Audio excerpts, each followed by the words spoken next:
কোথায় গো? আরে চাচাচ্ছ কেন? এই নাও বাজার নিয়ে এসেছি, ফল মূল ভোগের বাজার সব কমপ্লিট। আর কি লাগবে দেখে বলো তো। দেখো না, মনে তো হচ্ছে সব ঠিকই আছে। ঠাকুর মশাই আসুক, দেখি কি বলেন। ও মা, মা, উফ, কি হলোটা কি? বললাম যে ফল কিন্তু সব বাছাই করা, বুঝলে তো? ডার্লিং বলেছে এগুলো এখন একটাও কাটতে না, পুজোর আগে সব কেটে সাজিয়ে দিতে। এসব কিচ্ছু শেখাতে হবে না, তোর মা আর বৌরানী এই পুজো আচ্ছা নিয়মের ব্যাপারে একদম এক্সপার্ট। হ্যাঁ, এটা কিন্তু একদম ঠিক বলেছো। আচ্ছা, ছোট মাকে দেখছি, ছোট মা কোথায়? আরে বাহ, এ তো দারুণ এঁকেছো গো। হ্যাঁ শোন, তোর বৌরানীর যে কি কি গুণ আছে তা আজ পর্যন্ত আমরাই জেনে উঠতে পারি। আমি কিন্তু সবকিছু শিখেছি বাড়িতে এসে জেঠুমনি। মা আর বড় মা আমাকে যেমনটা দেখিয়েছে আমি শুধু সেইটুকু মেনে যাওয়ার চেষ্টা করি। সবই তো ঠিক আছে, কিন্তু আমাদের চৌধুরী বাড়ির লক্ষ্মী ছোট কোথায়?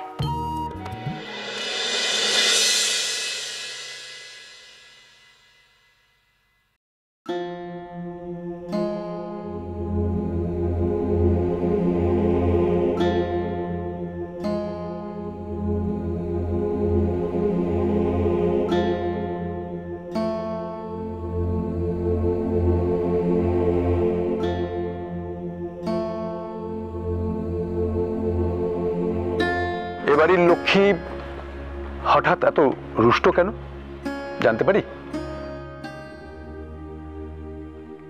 দেখো ইন্দু, ঝড়ের আশঙ্কা তুমি অনেকদিন থেকেই করছিলে, তা সেই ঝড়েই তো সমস্ত খারাপ ধুয়ে মুছে গেছে। তাহলে অবশ্য কারণ আছে, গুরুতর কারণ আছে এরকম আচরণের। ভুলটা আমিই করেছি, তবে সেই ভুলের জন্য সরি বলাটা ঠিক আমার হাতে নেই। তাই জয়দেবের ভাষাতেই বলি,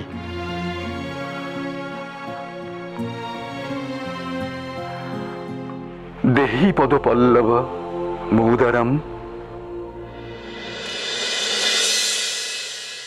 কেন বলছো এসব কথা?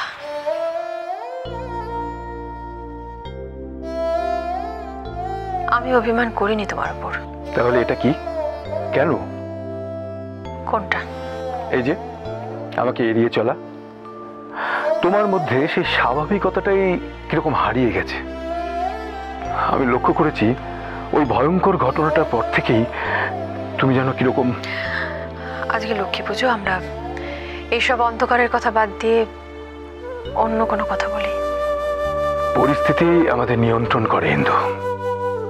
সব বুঝেও আমরা নিজেদের সব সময় এড়াতে পারি না, ফলে তৈরি হয় অবিশ্বাস, ভুল বোঝাবুঝি।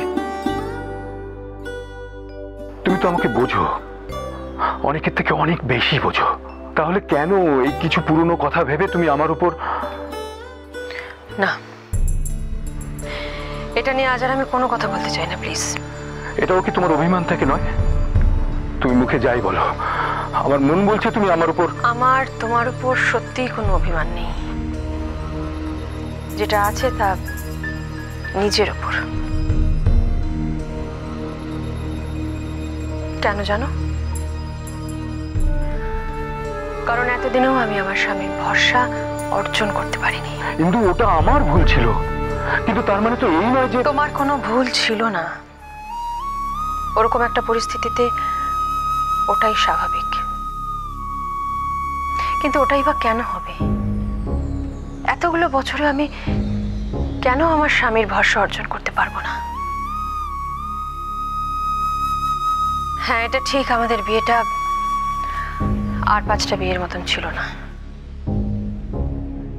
তোমার এই কথাটাও ঠিক, আমরা অনেকটাই পরিস্থিতির শিকার। আর তোমার এই বিয়েটা করাও বোধহয় খানিকটা পরিস্থিতির চাপে। কিন্তু যাই হোক, স্বামী স্ত্রীর সম্পর্ক কি এতটাই ঠুনকো যে একটা দমকা হাওয়ায় সবকিছু ওলট পালট করে দিতে পারে? এতগুলো বছর আমরা একসঙ্গে রয়েছি, সামান্য ভুল বোঝাবুঝির বয়সটাও পার করে এসেছি। তাহলে কেন কেন আজকের এই পরিস্থিতিটা তৈরি হলো? কি এমন করেছি আমি যার জন্য স্বামীর বিশ্বাসটুকু? থাক, যা বোঝার আমি বুঝেছি। তোমার অভিমান হওয়াটা স্বাভাবিক। তোমার জায়গায় থাকলে হয়তো আমি এর থেকে আরো বেশি কিছু বলতাম। আমাকে ভুল বুঝো না তুমি। জ্ঞান তো আমি এভাবে কেন বলছো ইন্দু? তুমি তো জানো আমার কলম যত ভালো লেখে আমি তত ভালো বুঝিয়ে বলতে পারি না। তুমি তো মুখে কিছু বলনি, কাজে করে দেখিয়েছো। অরুণেশের কথাটা বুঝতে পারার পর থেকে তুমি সমানে আমাকে এড়িয়ে গেছো। এই তোমার আমার উপর বিশ্বাস, এই চেনো আমাকে। অভিমানটা তাহলে আমার উপরেই বেশি, স্বীকার করলে তো?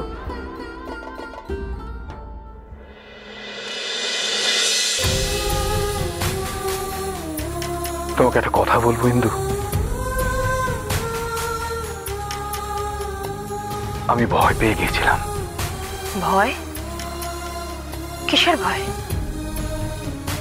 তোমাকে হারাবার।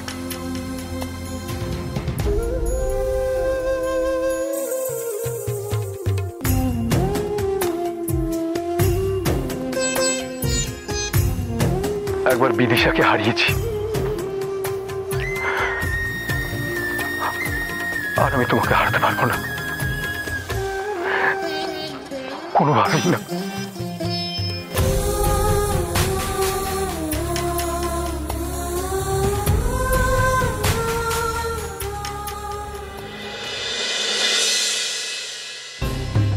তুমি তোমার এই মায়ের থেকে একটু বেশি এগিয়ে গেছো। তার জন্য আমি তোমার কি করব তুমি জানো?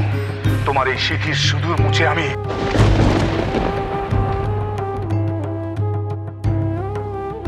কিছুতেই লোকটার কথাগুলো মন থেকে তাড়াতে পারছি না। এতটা কিসের ওনার আমাদের উপর? প্রত্যেকে আবার ফিরে আসবে লোকটা এই সংসারে আগুন দিতে? না, এত বড় পাপের শাস্তি ভগবান ঠিক দেবেন। ওনার মতো মানুষ কোনোদিনও জিততে পারে না।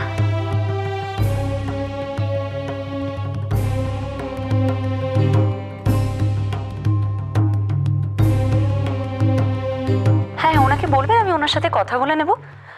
না, আজকে হবে না, আমি দেখছি এর মধ্যে কবে পারি।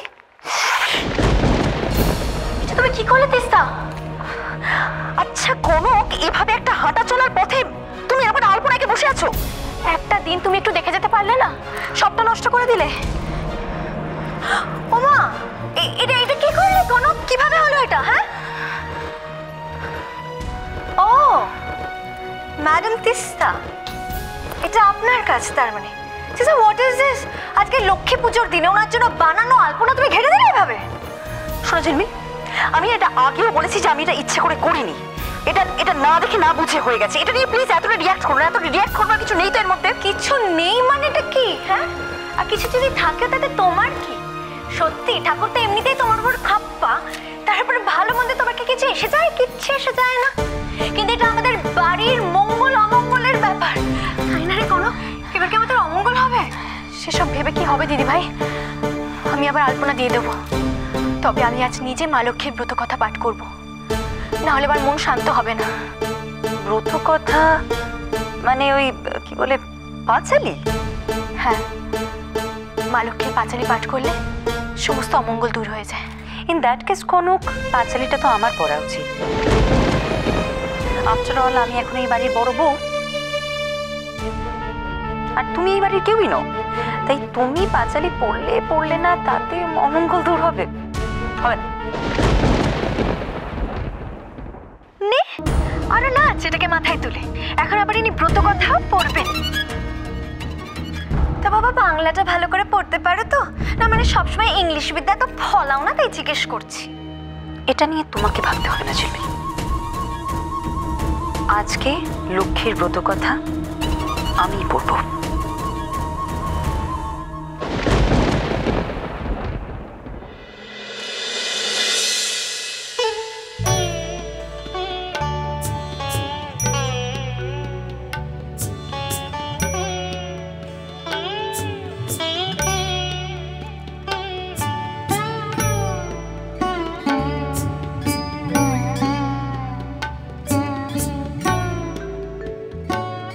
যে ঝড়ের ভয় মা পেয়েছিল সেই ঝড় থেকে তুমি রক্ষা করেছো আমাদের সবাইকে। তোমার দয়াতেই বেঁচে আছি ঠাকুর, নতুন জীবন পেয়েছি আমরা সবাই। এইভাবেই সবাইকে রক্ষা করো তুমি, সবার মঙ্গল করো সব সময়। কনক, এসো।